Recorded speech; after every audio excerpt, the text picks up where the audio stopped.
কাঁথিতে বেহাল মৎস্য বন্দর, রেলিং ভেঙে গিয়েছে, অনেক জায়গায় ছাউনি উড়ে গিয়েছে, বন্দরে ঢোকার রাস্তাও বেহাল।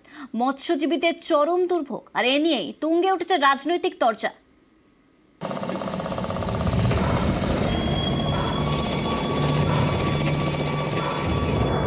বন্দরের রেলিং ভাঙা,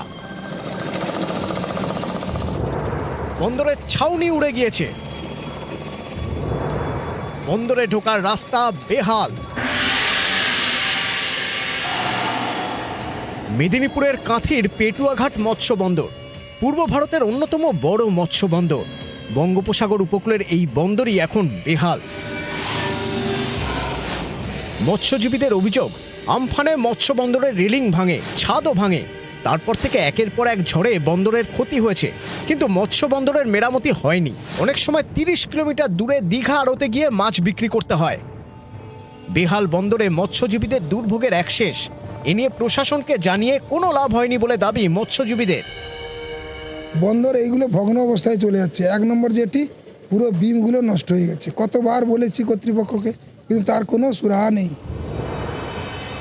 কাঁথির পেটুয়াঘাট বন্দর থেকে রাজ্যের বিভিন্ন জায়গায় মাছ সরবরাহ করা হয়। সেই বন্দরই বেহাল, রেলিং ভাঙা, রোজ প্রাণের ঝুঁকি নিয়েই চলে কারবার। দুর্ঘটনাও ঘটে। অভিযোগ, ভাঙা রেলিংয়ের জেরে দুর্ঘটনায় একাধিক ব্যক্তির মৃত্যুও হয়েছে। তারপরেও প্রশাসনের হুঁশ ফেরেনি।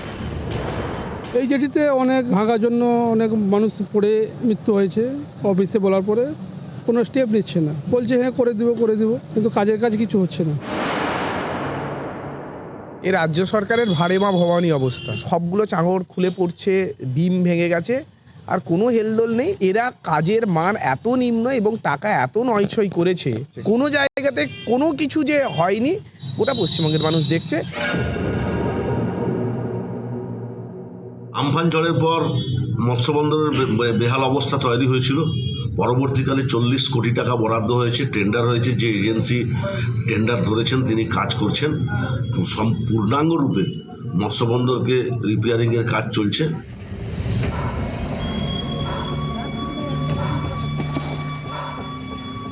বারবার দরবার করেও কাজ হয়নি। এবার অন্তত হাল ফিরুক পেটুয়াঘাট মৎস্য বন্দরের, চাইছেন উপকূলের জেলা পূর্ব মেদিনীপুরের মৎস্যজীবীরা। আদি থেকে ক্যামেরায় শুভেন্দু কামিলার সঙ্গে সুজিত ভৌমিক, নিউজ 18 বাংলা।